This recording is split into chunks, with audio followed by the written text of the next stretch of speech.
10 نومبر کو سائنس کا عالمی دن منایا جاتا ہے۔ یہ دن پچھلے چند برسوں سے پاکستان میں بھی منایا جا رہا ہے۔ اس سال 10 نومبر کو مجھے ٹیلی ویژن پر گفتگو کا ایک پروگرام دیکھنے کا اتفاق ہوا۔ پروگرام میں میزبان 3 سائنسدانوں کے ساتھ بحث میں مصروف تھا۔ میزبان نے ایک سائنسدان سے پوچھا کہ پاکستان میں سائنسدان کتنے ہیں؟ محترم سائنسدان نے فوراً جواب دیا، تقریباً 4000۔ میزبان نے اگلا سوال پوچھا کہ ان 4000 سائنسدانوں نے آج تک کیا ایجاد کیا؟ سائنسدان نے انکار میں سر ہلا کر جواب دیا، کچھ بھی نہیں۔ میزبان نے کہہ لگا کر بات بدل دی، لیکن میرا دل بات بدلنے کے لیے تیار نہیں ہو رہا۔ میں اس دن سے سوچ رہا ہوں کہ ہماری یونیورسٹیوں سے ہر سال سائنس کے ہزاروں طالب علم نکلتے ہیں۔ ان میں سے 200-300 طالب علم پی ایچ ڈی کے لیے ملک سے باہر بھی جاتے ہیں، لیکن پچھلے 60 برسوں میں ہمارے سائنسدانوں نے ملکی ترقی میں کچھ کنٹریبیوٹ نہیں کیا۔ ہمارے ملک میں آج تک 3 جینوین سائنسدان پیدا ہوئے: ڈاکٹر عبدالسلام، ڈاکٹر سلیم الزمان صدیقی اور ڈاکٹر عبدالقدیر۔ ہم نے ان 3 سائنسدانوں کے ساتھ تاریخی سلوک کیا۔ ہم نے ڈاکٹر عبدالسلام کو قادیانی قرار دے کر ملک بدر کر دیا۔ وہ جوں ہی کراچی ایئرپورٹ سے اڑے، 13 ترقی یافتہ ممالک نے انہیں شہریت کی پیشکش کر دی۔ وہ اٹلی گئے۔ اٹلی نے ان کے نام سے ایک جدید ترین لیبارٹری بنائی اور آج یہ لیبارٹری ہر سال 40-50 بڑے سائنسدان پیدا کر رہی ہے۔ ڈاکٹر سلیم الزمان صدیقی نے بلڈ پریشر کی دوا ایجاد کی۔ جرمنی نے ان کی خدمات کا اعتراف کیا، لیکن ہم ان کا نام تک بھول گئے۔ پیچھے رہ گئے ڈاکٹر عبدالقدیر۔ ڈاکٹر صاحب نے تیسری دنیا کے ایک انتہائی پسماندہ ملک کو جوہری طاقت بنایا، لہٰذا وہ آج تک اس جرم کی سزا بھگت رہے ہیں۔ یہ ہے ہماری سائنس پرستی۔ سائنس کے ساتھ ہمارا رویہ ہمیشہ سے دلچسپ رہا۔ ماضی میں جناب حاجی نواز کھوکھر، عابدہ حسین اور جہانگیر بدر جیسے سائنسدان ہماری وزارت سائنس اینڈ ٹیکنالوجی کے وزیر رہے ہیں۔ ان لوگوں نے اپنے ادوار میں اس وزارت کے ساتھ کیا کیا ہوگا، وہ آپ بڑی آسانی سے تصور کر سکتے ہیں۔ صدر جنرل پرویز مشرف کی حکومت آئی تو یہ دور سائنس اینڈ ٹیکنالوجی اور تعلیم کے شعبہ میں دوسرے ادوار سے مختلف تھا۔ اس دور میں جنرل صاحب نے ڈاکٹر عطاء الرحمن کو تعلیم، سائنس اور ٹیکنالوجی کا قلمدان دے دیا۔ ڈاکٹر صاحب نے کیمبرج یونیورسٹی سے کیمسٹری میں پی ایچ ڈی کی تھی اور وہ پاکستان کے پہلے سائنسدان تھے جنہیں وزارت سے لطف اندوز ہونے کا موقع ملا۔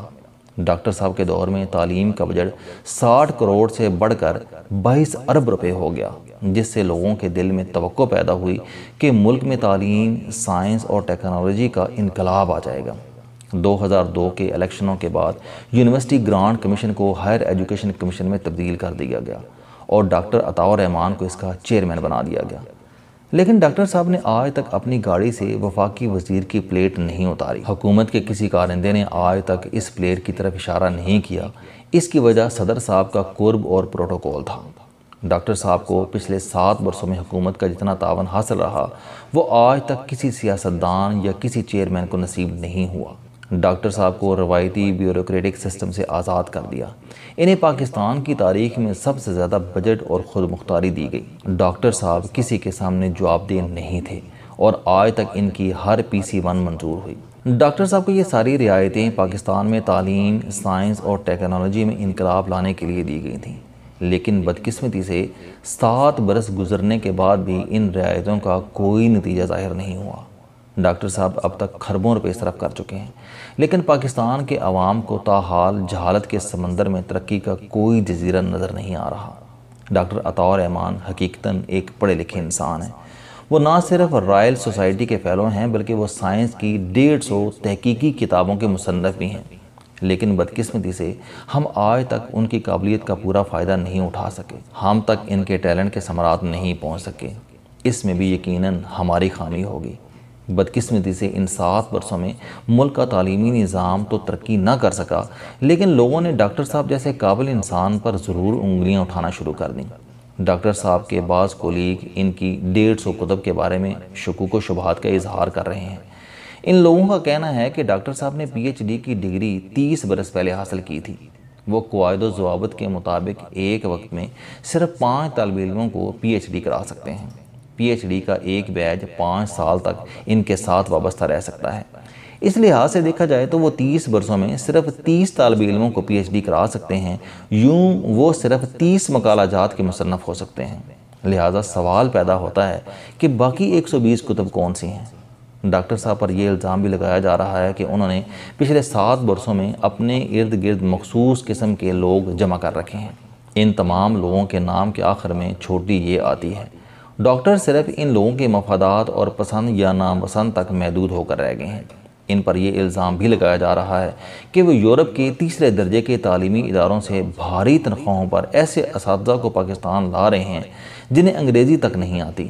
لوگوں کا کہنا ہے کہ اگر وہ بوسنیا کے اساتذہ کے بجائے مقامی پروفیسروں کو 1 سے 2 لاکھ روپے تنخواہ دے دیں تو مقامی استاد غیر ملکی پروفیسروں سے بہتر کارکردگی کا مظاہرہ کر سکتے ہیں۔ اسی طرح بعض لوگ سائنس اینڈ ٹیکنالوجی کی ان 9 غیر ملکی یونیورسٹیوں کو بھی ہدف تنقید بنا رہے ہیں جو ڈاکٹر صاحب پاکستان میں قائم کر رہے ہیں۔ حکومت ڈاکٹر عطا رحمان کے مشورے سے پاکستان میں 9 غیر ملکی انجینئرنگ یونیورسٹیاں بھی بنا رہی ہے۔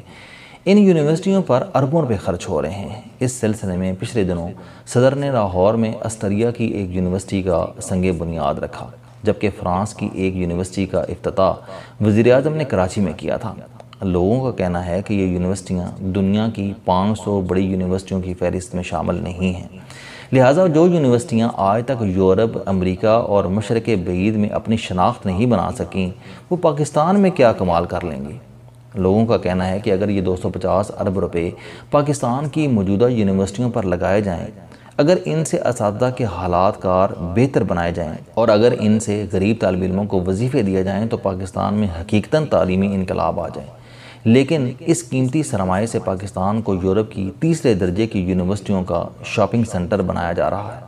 لوگ کہتے ہیں کہ پچھلے 50 برسوں میں ان 9 غیر ملکی یونیورسٹیوں نے عالمی سطح پر کوئی بڑا سائنسدان اور کوئی بڑا انجینئر پیدا نہیں کیا، لہٰذا یہ یونیورسٹیاں پاکستان کو کیا دے سکتی ہیں۔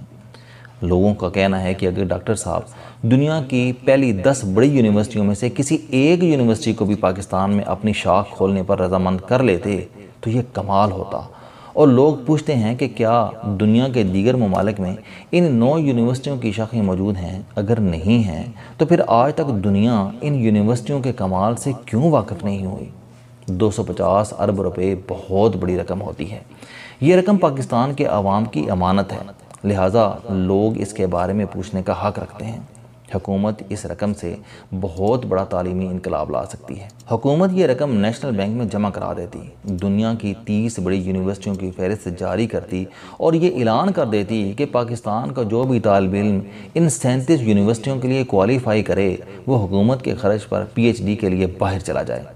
یہ اسکیم 50 سال کے لیے ہو اور اس میں پاکستان کے تمام شہریوں کو یکساں مواقع دیے جائیں تو مجھے یقین ہے کہ پاکستان میں انقلاب آ سکتا ہے۔ اس کے علاوہ اگر یہ پالیسی بنا دی جائے کہ حکومت دنیا کی پہلی 50 یونیورسٹیوں کے سوا پاکستان میں کسی تعلیمی ادارے کی کوئی شاخ نہیں کھولے گی تو بھی ہمارے تعلیمی مسائل بڑی حد تک حل ہو سکتے ہیں۔ یہ بڑی زیادتی ہے کہ ہم ماضی میں کبھی مذہب، کبھی سوشلزم اور کبھی جمہوریت کے نام پر بیوقوف بنتے رہے، اور آج کچھ لوگ تعلیم، سائنس اور ٹیکنالوجی کے نام پر ہمارے ساتھ کھیل رہے ہیں۔ السلام علیکم دوستو، علم دوستی چینل بنانے کا مقصد موٹیویشنل اور زندگی بدل دینے والی کہانیاں آپ تک پہنچانا ہے۔ مجھے خوشی ہے کہ آپ احباب کو یہ ویڈیوز بہت پسند آ رہی ہیں۔ کوئی بھی شخص جو مایوسیوں میں گھرا ہو یا کوئی بھی شخص جو اپنی زندگی مثبت انداز سے گزارنا چاہتا ہے، اس کے لیے یہ چینل لائف چینجنگ ثابت ہوگا۔ میرا دعویٰ ہے کہ کوئی بھی شخص اگر اس چینل کی ویڈیوز دیکھ اور سن لے گا تو اس کی زندگی بدل جائے گی۔ اگر آپ کو یہ چینل پسند آئے تو اسے سبسکرائب کرنا نہ بھولیں تاکہ ہر نئی آنے والی ویڈیو آپ تک پہنچ سکے۔ اس ویڈیو کو دوسروں تک ضرور پہنچائیں کیونکہ یہ صدقہ جاریہ ہے۔